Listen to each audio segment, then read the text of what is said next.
Have you ever been reading a book or listening to a speech and noticed a phrase or sentence repeated with a word or two in between? That, my friend, is Diacope. It is a powerful literary device that has been used by some of the most talented writers and speakers throughout history of emphasize a point or create a memorable line. From Shakespeare to Martin Luther King Jr., Diacope has been used in many different forms and for many different purposes. So, whether you are a literature lover or just curious about the power of language, you will not want to miss this exploration of Diacope in English literature. So, let's dive in and discover what Diacope is all about. Diacope is derived from the Greek word diakopein, which means to cut in two.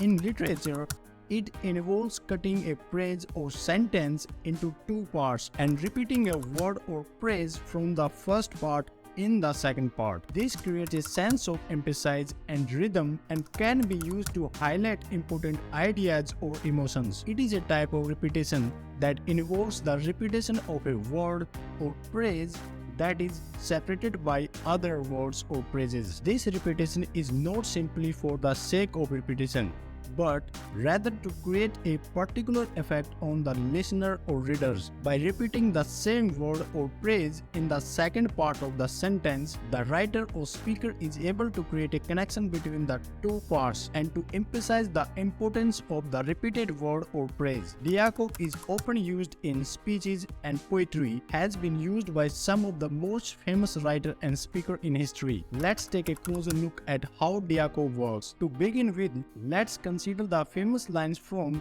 William Shakespeare play Richard III. A horse, my kingdom for a horse.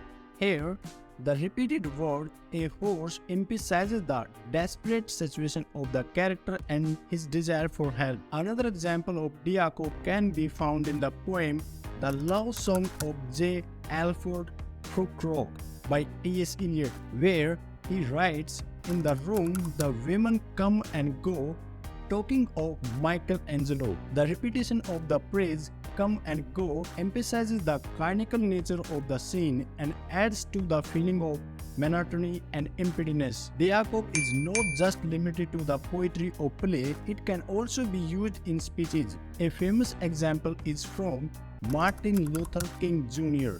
I have a dream speech. I have a dream that one day this nation will rise up and live out the true meaning of its creed. We hold these truths to be self-evident that all men are created equal. The repetition of "I have a dream" emphasizes the importance of the speaker's message and is an effective way to getting the audience attention. Another example of Diacope is speeches can be found in Winston Churchill's famous "We shall fight on the beaches" speech.